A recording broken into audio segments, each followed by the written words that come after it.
Men go their own way. Men go their own way. The MGTOW movement. This is a movement that has taken over the West but is spreading throughout the world.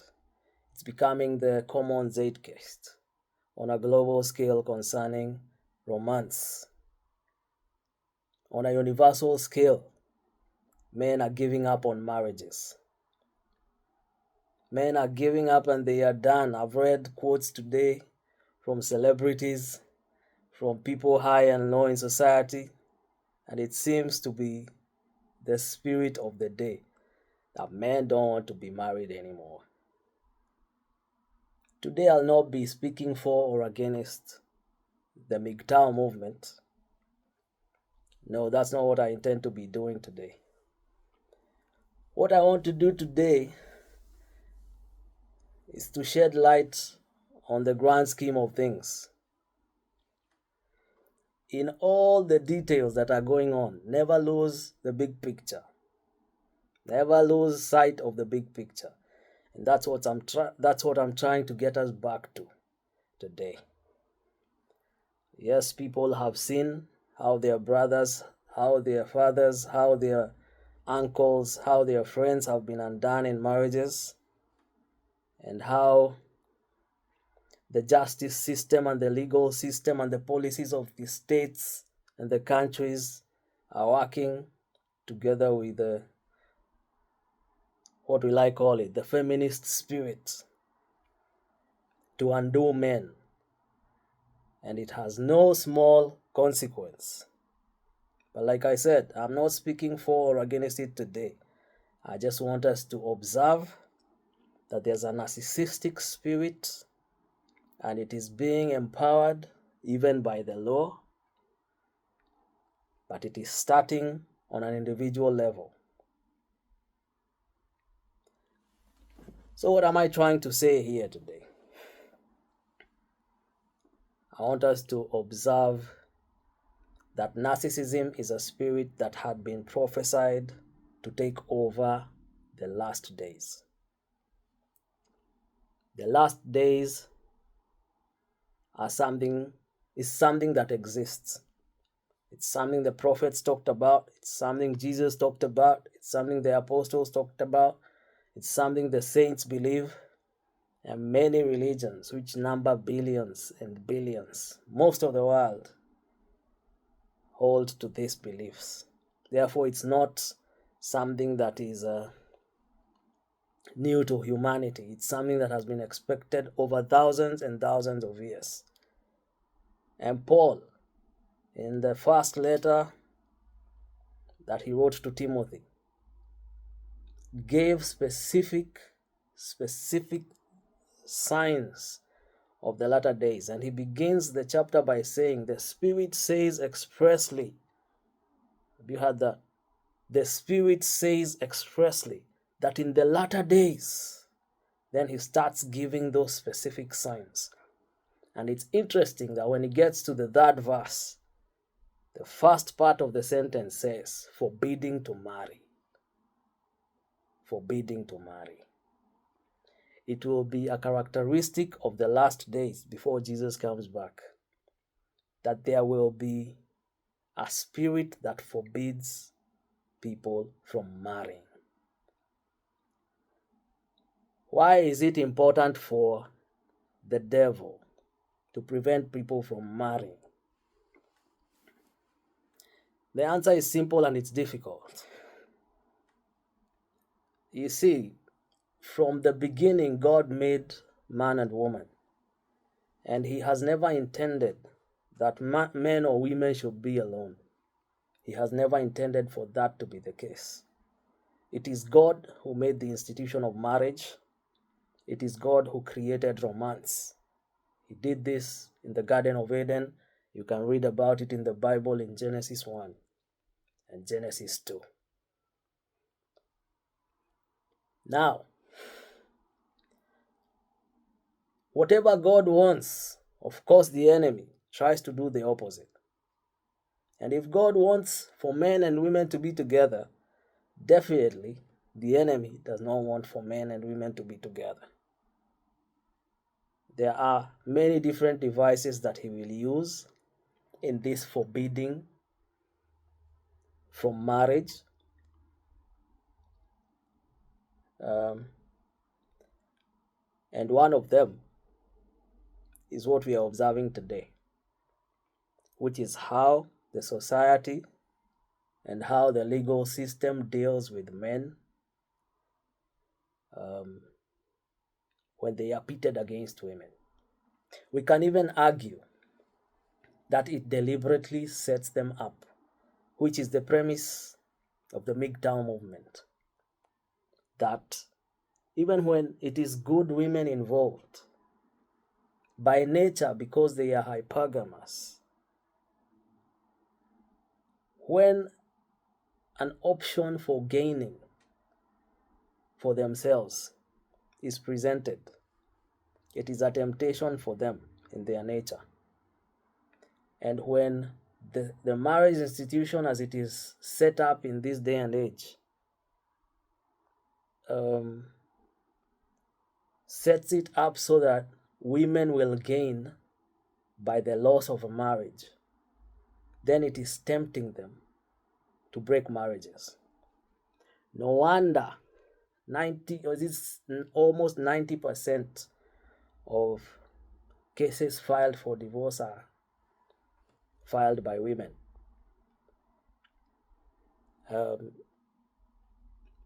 Narcissism is not working for the world. It's not definitely not working for the world in romance and in love. But all in all, this is my stand on the matter. God's design has not changed. God still intends that men and women should be together. God has not changed the system. God has not given up on it, otherwise he would give up on humanity, otherwise he would change the way we were created. It's not difficult for him to do. He is the creator of all things.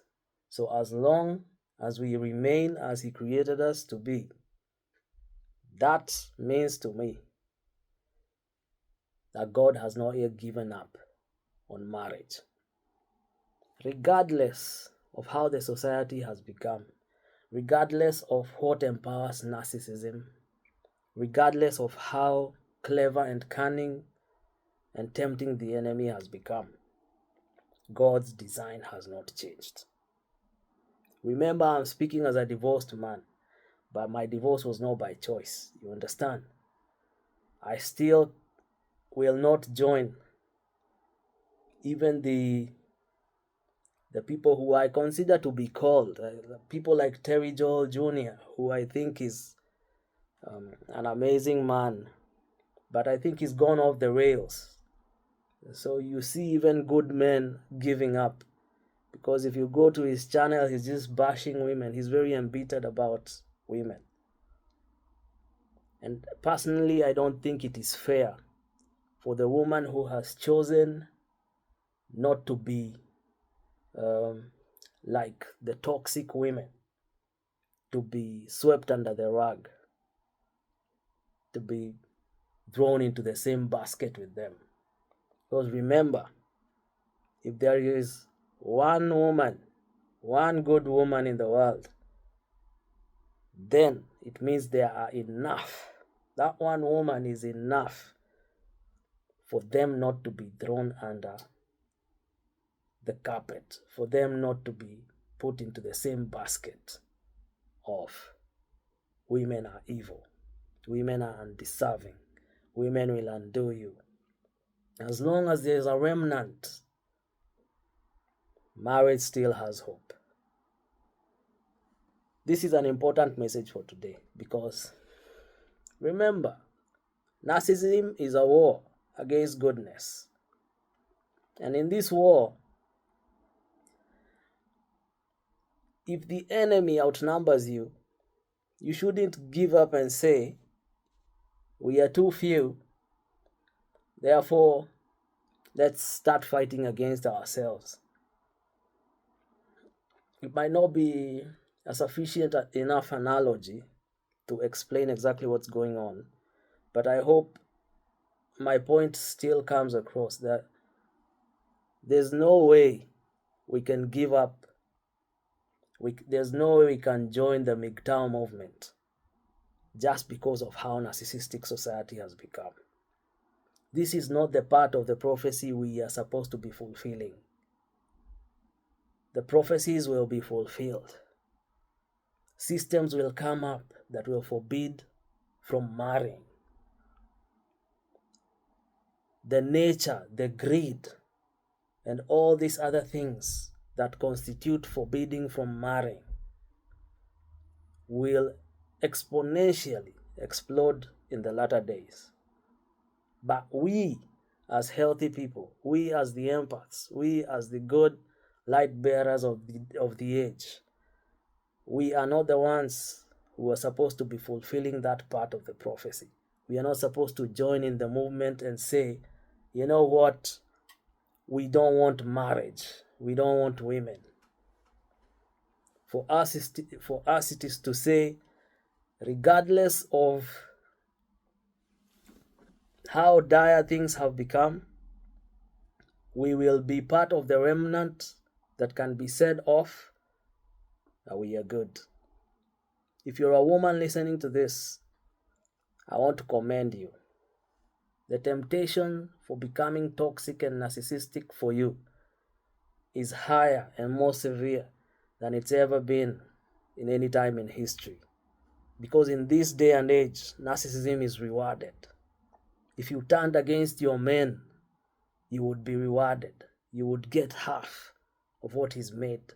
You would get 75% of the money he's made. And you look left, right, and center, and you're thinking to yourself, you know what? If I just left this guy, or if I just tempted that guy and got him into a situation after leaving him, I will be rewarded for it. And because the system has been tailored towards rewarding evil and narcissism, you might find yourself being tempted to do so. Please don't join the bandwagon of women who are doing this to their husbands. If you're a married woman, it can't be just about the money. You are not supposed to be the one fulfilling that part of that prophecy. You're not the one supposed to be, by word and deed, forbidding marriage. If you're a government official, you're not supposed to be pushing for policies that forbid from marrying. We are called to be light bearers in this day and age, and light shines brighter the darker it is outside. Therefore, we shall be like beaming stars in the sky. As the night grows darker, the light shines brighter. That is supposed to be our story in this day and age. That is the Jesus spirit. These prophecies were not made for us to join in movements against what God has set up.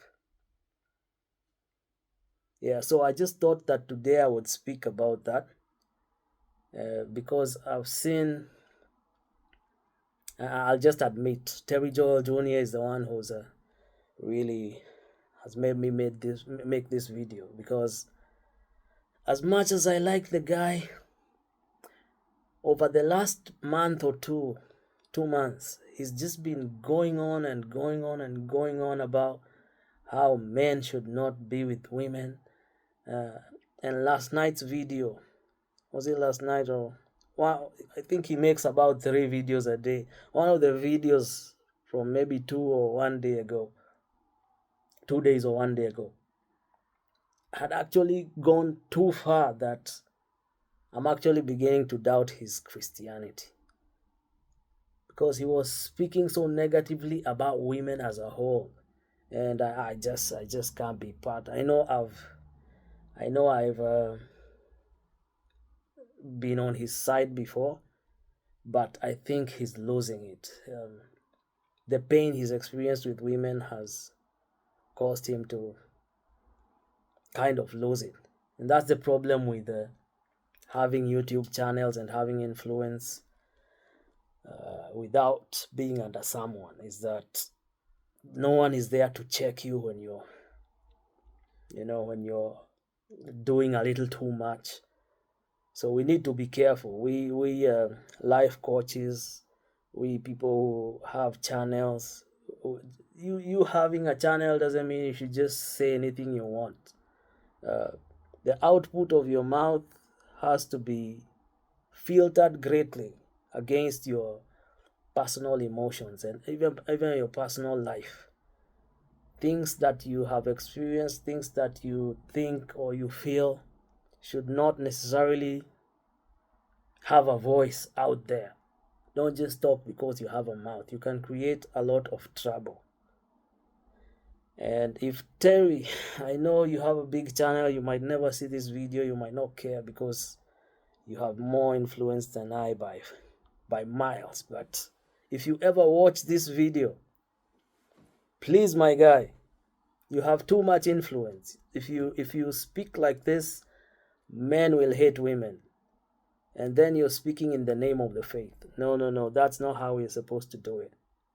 In last night's video, you were talking about, I can't even remember the title, talking about men being wired for polygamy, women being wired for monogamy. And now you're just going about, we should not even try to be monogamous. We should not settle with one woman. These things you were saying that if you do so, you empower a woman in her nature to betray you, and you tempt her to do so just because she's that way by nature. No, you're coming up with a new faith and a new way of doing marriage. Please stop, my brother. And allow yourself to be under someone. Allow your comments or your videos to be checked. Allow yourself, even if you are a talented speaker, you are influential, allow someone to have some say over you, because sometimes if you're the last word in everything to do with your life, you can very easily lead people astray. Let's be a bit more objective. Our subjective feelings might get in the way of positivity. Remember, all of us are maturing. All of us are growing. So what you might feel and very convicted about today, you might feel very differently about 3 years from now, as all mature men have come to realize. What you think and you're so passionate about when you're 30, by the time you get to 34, you realize, oh my goodness, what was I saying?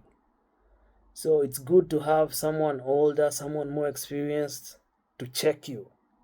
And even if they are not as rich as you are, not as strong as you are, not as powerful as you are, acknowledge their wisdom. Be humble, and be able to accept that there are people who know things you don't know, and you need guidance. Being passionate doesn't mean you're right.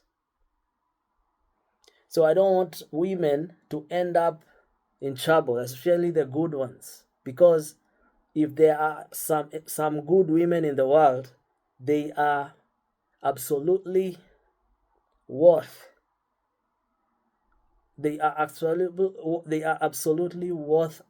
us throwing the MGTOW movement away. They are worth more than this MGTOW movement and what has cost it. No matter how few they are, those few. So let's learn from Jesus. What does Jesus do? He leaves the 99 sheep to go for the one. Why? Because as long as one sheep is a sheep, it is worth all the efforts of the shepherd. And this is how we must view everything in this faith, even marriage. As long as there's a good woman trying out there, as long as there are remnants, women who are actually being punished by their female friends because they won't do these things. We can't throw them under the same carpet and put them in the same basket. It's unfair to them because they are overcoming temptations in their prime. They could also do those things, but they are not doing it. So we cannot just offer blanket statements that will undo our sisters. Anyway, this was a Narcissism Denied. Subscribe to the channel. Feel free to give a comment, to share. And lastly, by the way, you guys are DMing me. You guys send me inbox messages concerning videos that I send. Please give those comments in the comment section. Okay, it helps the algorithm to recommend the video, because if you DM me, then it doesn't show on the video itself or on the channel itself the impact it's having. Let's save the DMs for counseling, for any services you might require from me, rather than simple comments concerning the video itself. Okay, there's a comment section for a reason. So subscribe, comment on the video, and help me grow this channel. I appreciate it. Have a good one.